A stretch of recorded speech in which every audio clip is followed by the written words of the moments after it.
Hai, Assalamualaikum warahmatullahi wabarakatuh. Alhamdulillah kita bertemu lagi di channel YouTube Nur Samila Samsudin. Hari ini saya ingin membuat sedikit bedah buku yang mana saya akan membuat perbandingan di antara dua buah buku atau lebih dikatakan sebagai dua buah cerita, sebab kedua-dua cerita ini merupakan cerita bersiri. Dan sebagaimana anda lihat kepada tajuk yang saya paparkan, dua cerita tersebut ialah cerita Divergent The Series versus Kapal Terakhir di Dunia, karya Tamim Abdullah. Okey, saya sejak mula membaca Kapal Terakhir di Dunia, siri pertama lagi, saya dah nampak ada beberapa persamaan di antara dua cerita ini. Assalamualaikum. Hai. Selamat datang ke YouTube channel Nur Samila Samsudin. Ini adalah siri Divergent yang mana ada 4 buah buku, iaitu pertama sekali ialah buku yang bertajuk Divergent itu sendiri, diikuti dengan Insurgent, Allegiance dan Fall. Pula adalah buku siri Kapal Terakhir di Dunia karya penulis tempatan iaitu Tamim Abdullah, yang mana sewaktu saya mula-mula baca cerita Kapal Terakhir di Dunia ini, saya nampak ada persamaan dengan buku Divergent The Series, tetapi cerita dan penyampaiannya tak sama, berbeza. Cuma ada beberapa point atau beberapa part yang pada saya, bila saya baca, saya teringat kepada Divergent. Okey, pertama sekali tentang sektor bila Tamim Abdullah menceritakan bahawa di dalam tempat tinggal watak-wataknya, iaitu di dalam kapal bernama Boko, yang mana Boko itu dibahagikan kepada 3 aras utama, iaitu aras atas, aras tengah dan aras lantai, dan aras lantai pula terbahagi kepada 3 sektor, iaitu sektor biru, sektor hijau dan sektor kuning. 3 sektor ini menjadi penyumbang kepada kehidupan Boko. Sektor kuning lebih kepada orang kata sistem ataupun penyelenggaraan dalam kapal itu sendiri, maintenance kapal itu sendiri, dan apa sahaja yang berkait dengan orang kata teknikal tentang kapal tersebut. Bahagian sektor kuning, orang-orang di sektor kuning akan dipanggil untuk menyelesaikan masalah tersebut. Dan sektor biru pula adalah penyumbang makanan dari segi protein, iaitu mereka menjadi pemburu laut di lautan dalam.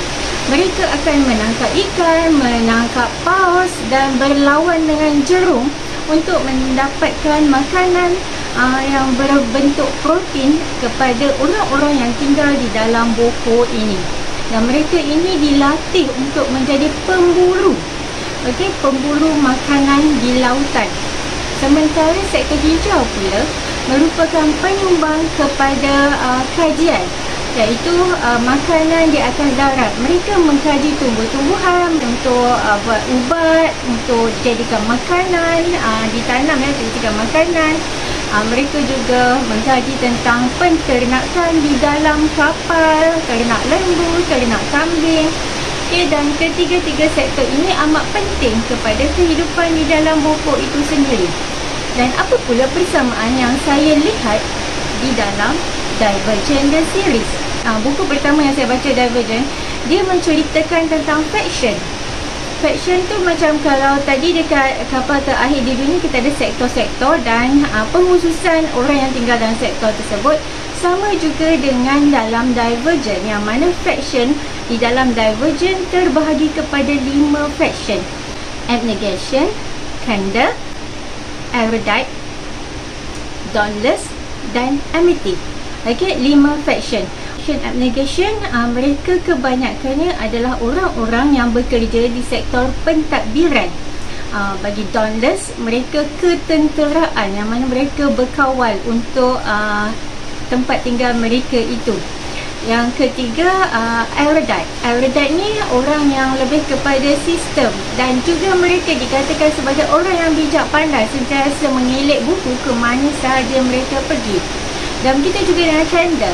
Candle ni dikatakan lebih kepada perundangan dan pakaian mereka pun dicerminkan sebagai hitam putih ala-ala peguam gitu. Okey, dan Amity ni pula adalah orang-orang yang mengkhusus kepada sektor pertanian dan penternakan. Dan mereka hidup macam ala-ala kampung.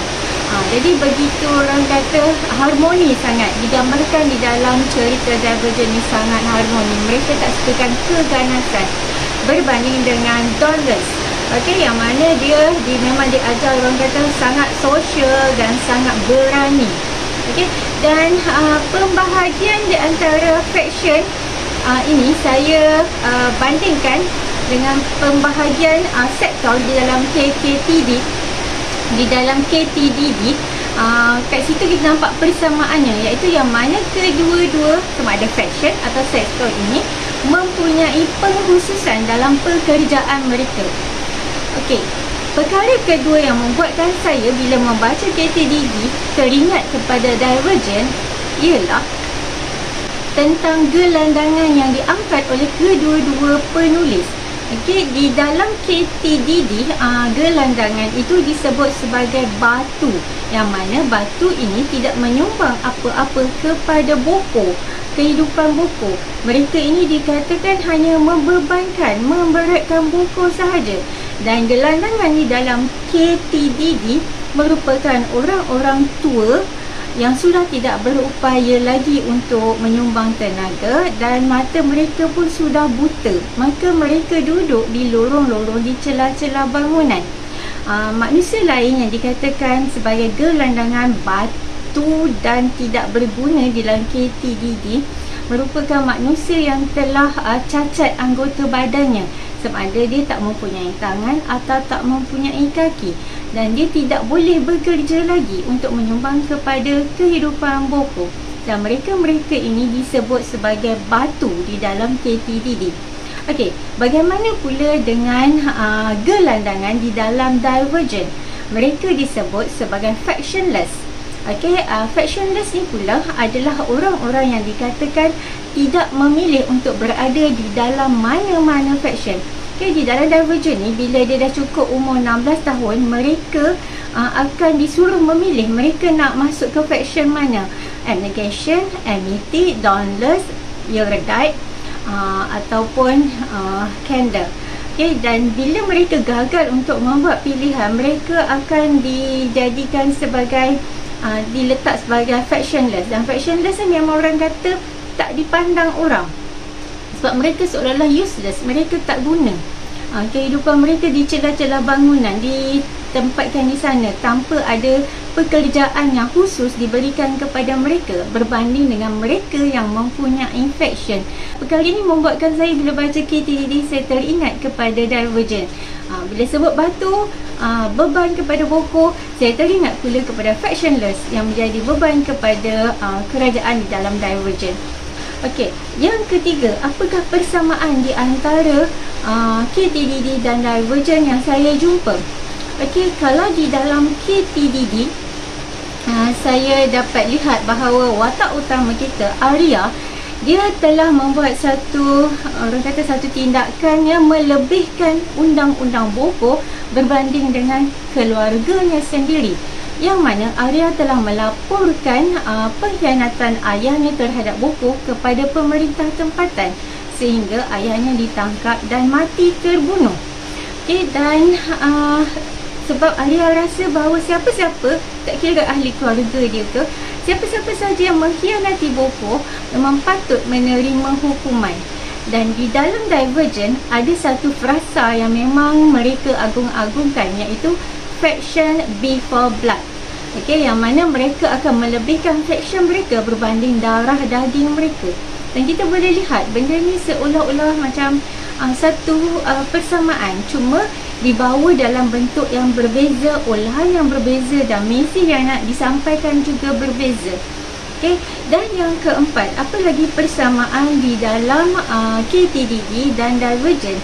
Okey, di dalam KTDD, terutamanya KTDD yang ketiga, buku ketiga, saya mendapati bahawa pemerintahan Boko rupa-rupanya dia ada satu sistem Masa ni saya kenal pasti sewaktu Arya sudah dibawa naik ke aras atas oleh Vanessa.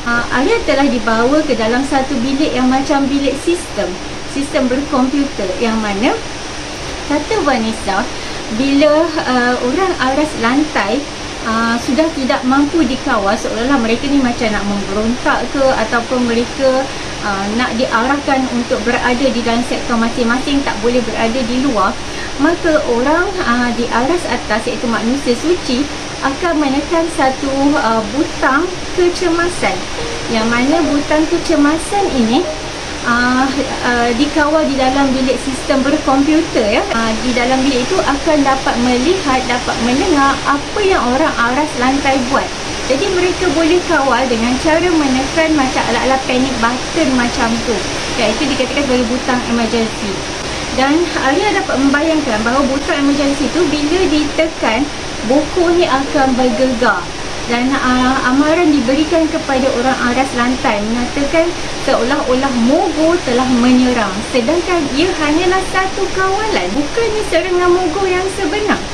Di dalam Divergent pula, memang ada juga orang kata control room, yang mana pihak pentadbiran mampu melihat pergerakan rakyatnya daripada satu bilik kawalan yang berkomputer, iaitu mereka dah pasang CCTV tanpa rakyat tahu bahawa pergerakan mereka, percakapan mereka boleh didengar, boleh dilihat melalui satu pusat.